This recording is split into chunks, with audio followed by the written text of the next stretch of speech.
This is Lesson 6 in the course Living Ethical Lives. This lesson will attempt to set forth the basic parameters of the natural rights moral tradition. This way of doing ethics falls within the larger deontological moral tradition. This is because it is less interested in the consequences of actions than their origin in a fixed set of principles or rules that arise from essential rights. The language of natural rights is the most practiced way of thinking about moral reflection in the Western world. This way of looking at morality is connected to human rights. This debate has been very important to the 20th century. Rousseau said, "Man is born free, and everywhere he is in chains."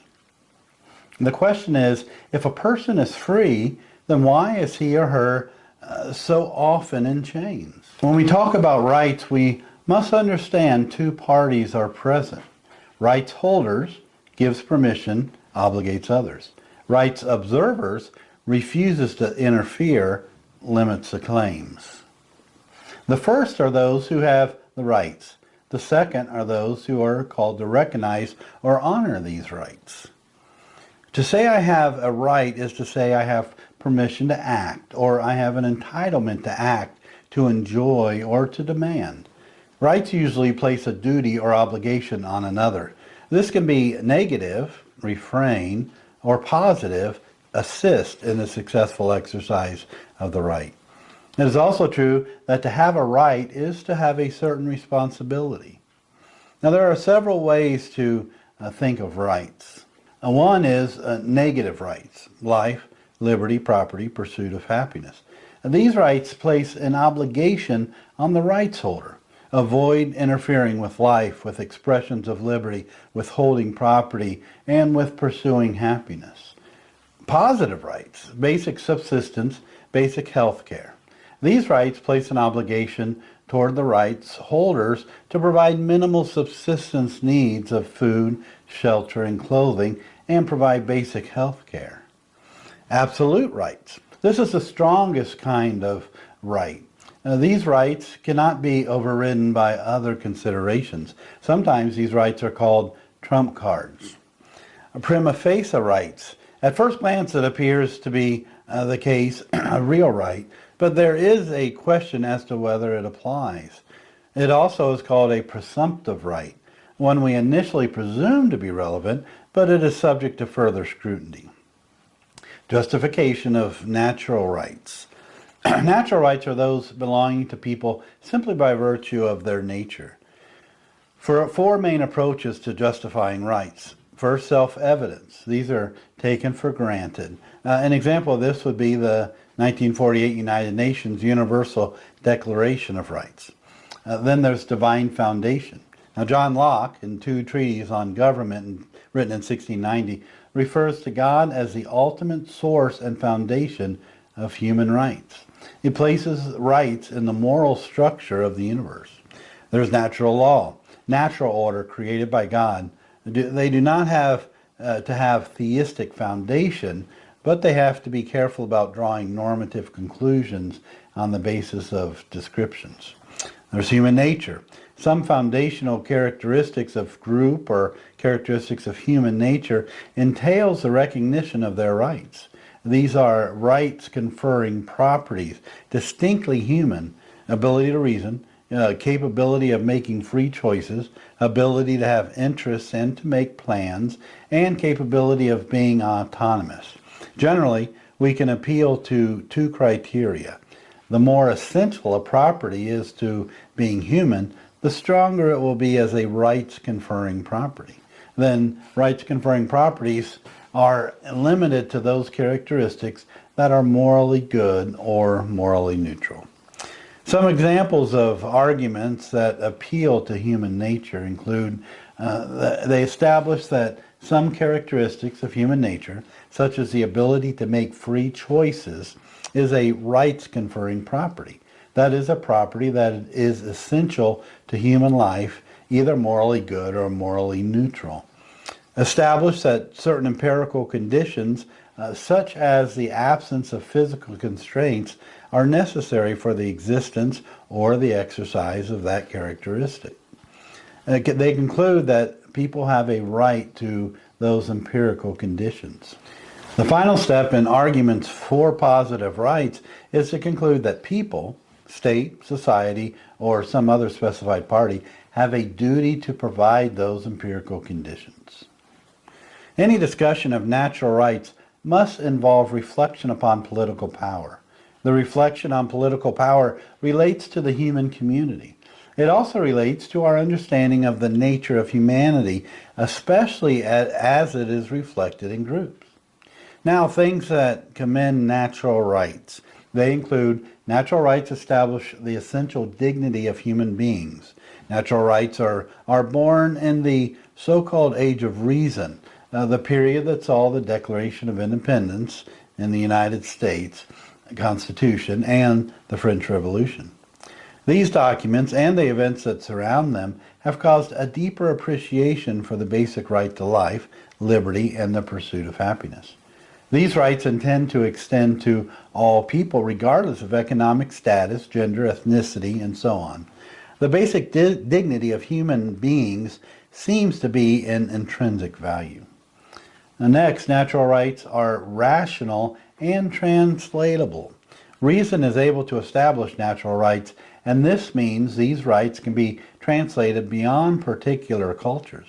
International law and organizations like the United Nations are visible examples of how the language of natural rights can engender a conversation of moral importance across different cultures. Because natural rights seem to be culture neutral, they can become a vehicle for guaranteeing and enforcing basic rights for all. They do not seem to depend upon a particular history or religion to be useful. Natural rights, next. Natural rights lead to fixed moral principles. One of the major concerns of moral theory is the capacity to name, value, or right that will not change. The language of natural rights offers those who hold the view a way to talk about and apply principles that are fixed. The reason for this is the claim that reason is capable of establishing timeless principles that can serve as a signpost for all subsequent moral reflection. Now let's consider things that suggest the limitations of natural rights. Natural rights tend to diminish the Christian understanding of gift. The logic of natural rights leans toward entitlement, but the logic of the Christian faith is a gift. Accordingly, the theological ethic is less interested in what reason can produce than in the way that gift changes the terrain for moral reflection. The question, of course, is whether rights or gift is more persuasive. Natural rights can only lead to a tournament of rights that in turn leads to interminable moral reflection. The abortion debate is largely conducted along the natural rights trajectory. This means the natural right of privacy is pitted against the natural right of life. The result is often manifested not as a rational discourse, but as an emotive discourse where each side trades images intended to inflame. The logic of gift, at least, has some possibility of transformation. Reason cannot establish the moral claims of natural rights. The centrality of reason for natural rights is clear. It is by the resources of reason that moral claims are grounded in defensible categories. Yet, the question regarding the capacity of reason to provide either the grounds or defense of moral claims remains. In fact, reason may not be the objective vehicle it appears to be or needs to be for natural rights to be satisfactory. Reason can certainly be of some service, but it cannot complete the journey because moral decisions are much more than rational. Soren Kierkegaard, a 19th century philosopher, makes it clear that only faith can take us to the place where the most difficult decisions can be made. Part of the reason for this is that reason, when it is faced with the most difficult decisions, can only resign to the situation. Rather, faith, when faced with these difficult decisions, can still hope. Emotion may be necessary, and it is always important in the midst of difficult choices. Neither faith nor emotion is allowed by the rationality of natural rights, since natural rights do not allow for either. It is limited in its capacity to establish its moral claims. Natural rights are insufficient by themselves to engender a moral life. This criticism is akin to the prior point. Natural rights envision a world where the rights of others can be established, respected, and embodied in the normal course of life. Yet when one realistically reflects on this vision, it is difficult to find these values actually lived out. This fact is not difficult for a theologian to understand because of the understanding of sin. Yet for a person who attempts to adhere to these ideals, the sad fact is that they remain unrealized. For example, although the United Nations depends upon the Universal Declaration of Human Rights, it still needs coercive force or the threat of it to be effective. This is the same for the moral life. Anyone who faces the day-to-day challenges of living out the ethical ideas of natural rights will be confronted with his or her insufficiency. While the image depicted by natural rights is morally praiseworthy, it is finally insufficient. Next, natural rights too easily become detached from the narratives that sustain them. All the criticisms advanced in this section are linked to this final point. A theology of gift transcends the capacity of reason to establish the moral life.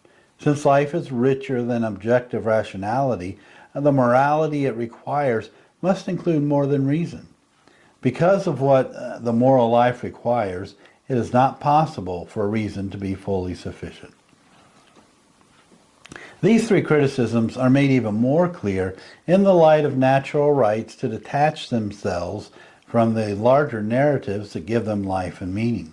For example, it will do little good to post the Ten Commandments on the wall of the courthouse unless the larger narrative of Exodus and covenant are also attached. It does little good to tell a person to be moral unless that morality is informed by a particular history or tradition. Rules, no matter how clear or how loudly demanded, can be ineffective unless the totality of a story calls us to action. Rights established by reason cannot finally be meaningful apart from a particular narrative. There is a kind of rationality linked to narrative, but it is very different from the rationality of natural rights. Let's review for just a moment. This lesson has attempted to define the principles of natural rights, negative rights, positive rights, absolute rights, and prima facie rights. Apply the principles of natural rights. They are applied rationally, politically, and fall most naturally under the rubric of deontology. Understand the limitations of natural rights.